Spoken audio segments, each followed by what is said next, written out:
দিন আসে দিন যায়, সময়টা চলে যায়, তবু আছি এই বেশ ভালো। জীবনটা রঙময়, যেভাবেই হওয়া চাই, নয় কভু সাদা কালো। এই আশাতে স্বপ্ন ভাসে, সুখ হাসে চোখে মুখে, চায়ের চুমুকে, চায়ের চুমুকে। শুধু দর্শক সবাইকে সকালে শুভেচ্ছা। আশা করি সবাই খুব ভালো আছেন, সুস্থ আছেন। আপনাদেরকে আরও ভালো রাখতে চলে এলাম চায়ের চুমুকেতে। সকাল থেকে শুরু করে সারাদিনের বন্ধু হতে চলে এলাম আমি ফাইজা। প্রিয় দর্শক, শুরু করা যাক আজকের চায়ের চুমুকে। চায়ের চুমুকে অনুষ্ঠানে সর্বপ্রথমে জেনে নিব আজকের ক্যালেন্ডারের পাতায়, ক্যালেন্ডারে আজকের দিনটিতে কি কি থাকছে দেখে নিন দিনক্ষণে।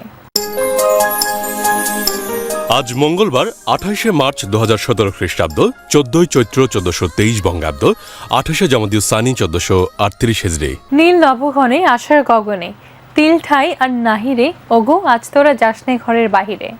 প্রিয় দর্শক, যে কোনো মুহূর্তে যখন তখন বৃষ্টি আসতে পারে, আর তাই সেজন্য আমাদের সবাইকে প্রস্তুত থাকতে হবে।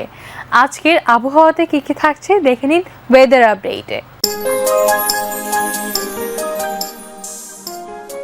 ঢাকা ও তার পার্শ্ববর্তী অঞ্চলের আজকের তাপমাত্রা সর্বনিম্ন 21, সর্বোচ্চ 33 ডিগ্রি সেলসিয়াস। বাতাসের আর্দ্রতা সর্বোচ্চ 87%, বাতাসের গতি ঘন্টায় 11 কিলোমিটার। আজ আকাশ অস্থায়ীভাবে আংশিক মেঘলা সহ সারা দেশের আবহাওয়া শুষ্ক থাকতে পারে। ময়মনসিংহ, সিলেট, ঢাকা, খুলনা, বরিশাল ও চট্টগ্রাম বিভাগের অনেক জায়গায় এবং রাজশাহী ও রংপুর বিভাগের কিছু কিছু জায়গায় অস্থায়ীভাবে দমকা অথবা ঝড়ো হাওয়া সহ বৃষ্টি বা বজ্রসহ বৃষ্টি হতে পারে। সেই সঙ্গে বিক্ষিপ্তভাবে শিলাবৃষ্টি হতে পারে। সারা দেশে দিনের তাপমাত্রা সামান্য বৃদ্ধি পেতে পারে ও রাতের তাপমাত্রা প্রায় অপরিবর্তিত থাকতে পারে। আজ সূর্যাস্ত হবে সন্ধ্যা 6:12 এবং আগামীকাল বুধবার সূর্যোদয় হবে ভোর 5:54। চায়ের চুমুকে